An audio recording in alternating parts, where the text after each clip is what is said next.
you came from, the China that is like 30 years ago.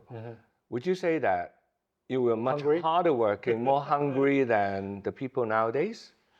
And how do you, now your children are affluent, like you have built them a good life. How do you make them hungry? Right. Maybe we have a higher degree of tolerance in terms of how what we can endure, how we can bear. But I think the kids nowadays, what they call the millennials, or even in Chinese, 00后, 05后, I think they're just being more chilled. They're not so tense. They're not, we're not fight every day. Yeah. I think they have their own sense of humor. That people talk about being laid back, 躺平, all the time. Yeah. But I don't think, most of them are really thinking No, I don't think most of them are that. At least the 150 people I see every year, right. They're definitely not like that. It's just when they've lost this socially commonly accepted model of success, and they had to find their own ways.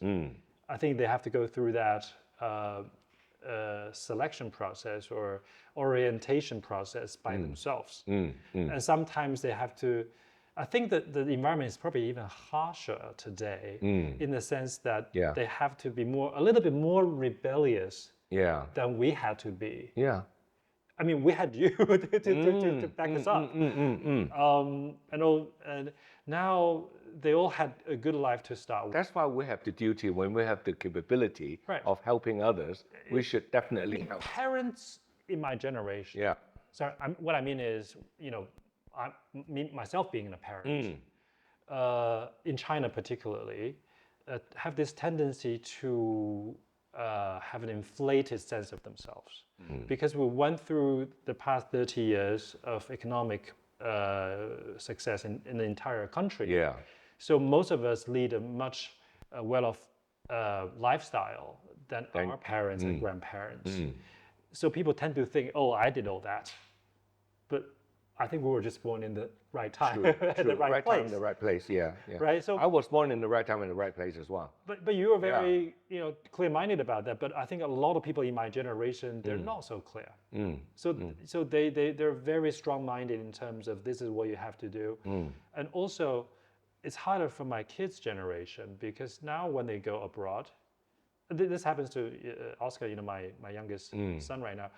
When he goes to Europe or to the States, he sees infrastructure that is less developed than China. And he doesn't have the same level of admiration that we had towards the West. Even just 20, 30 years ago. He said, why would I come here to learn? What do I learn off? Right. Is it the culture? They see all the chaos, all the gun violence, all the drugs and all that. We don't have that in China. We have much better high-speed rail lines. Much better office buildings and sometimes arts and exhibition, even design. I certainly have very good experience traveling to China nowadays. I mean, I've seen China development in the last 30 years. In fact, the first time I was in China was 1978. Way before you were born. A few years before. I was able to see the difference between 78 to 2025. So every year I went, there was improvement. And now, what I see in China is so impressive that I just want to visit China more now because I've spent more than half my life in the West. My education, my work, my friends, more than half of my life in the West. Now China is really an eye-opening country. Exactly. Yeah. So I think to a certain extent, it's much difficult for children in today's world, in today's China, in this generation, to break out of their comfort zone and willingly open their eyes to the world. Because, for us, when the opportunity dropped literally out of the sky, when you dropped out of the sky, I think with the halo. Luck plays an important role. I'm lucky to have found you. No, and it was a no-brainer for us. Yeah. Of course we'll take it, right? Yeah. Some people joked, people, how do you trust this William Louey? You know, that was 30 years ago. How do you know he's not a human trafficker? Well, 30 years ago when Alistair was born, you know, and I had this idea of, you know, I was brought up, I was lucky, actually, I considered myself lucky to be brought up in a broken home because I had to deal with my mother and my father and they didn't get along and I have to say the right thing. And at that time, I thought it was really bad, you know, but then it turns into a good thing for me because now I become, you know, I can adapt to people much easier than people who come from an easy life. Right? So I deliberately create a relatively difficult life for my children. My son went to boarding school and he was 8 years old, you know.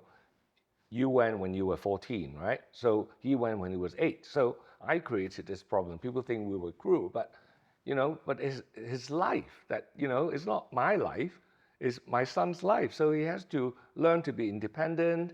And then when you guys came along, you inspired him a lot because he knows that you started from nothing. And then you achieve all this.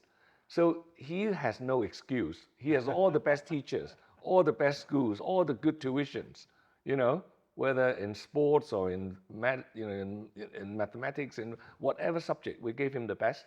And you're a much better father than I. No. You created all these tests and challenges. I realized this, you know, affluent children because I've seen so many, you know, people who were my peers, for example.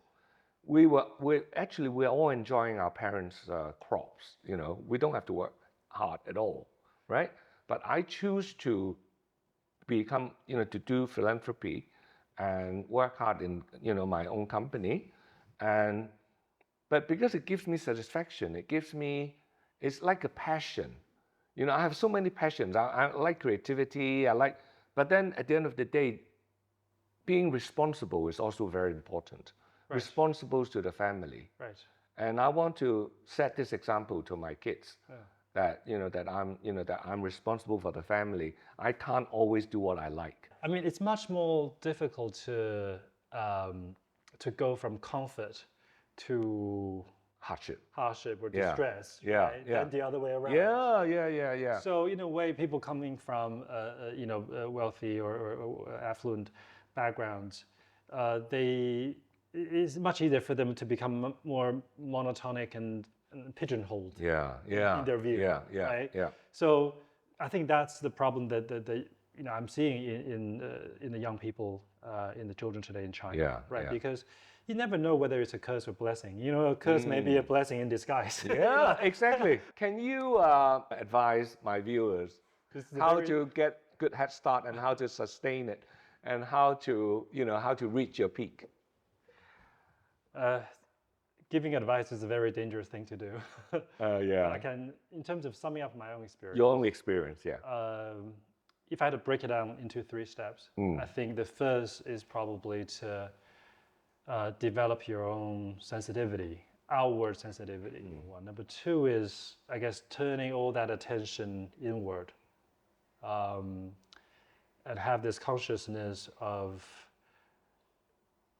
your own deepest fears, your own deepest insecurities, because at least for me, those things are the most fundamental drivers of some of the things that you do and maybe you're not so proud of, or against your will, or something you regret later. Right? So really turn that attention inward and really figure out what are some of the rewarding things that you've done and how you can expand on that. The third thing is how do you set a goal or build something that is empowering, and that really, I guess, I own the root of that thought to again, your just most invaluable help in my life, right? Just because what you're doing is empowering, is really enabling us, giving us a broadened view. And I think that is never too cliche, that is never too out of date, that is always needed. I owe all of that experience, all that learning to you. No, I learned it from you as well, Charlie. Wow, thank you so much. What a lovely conversation we had today. Oh, thank you so much, Charlie. Thanks very much for flying all the way to Hong Kong and do this. It's always a pleasure. Yeah, thank you. Always great to come back to the peak. Yeah, thank you.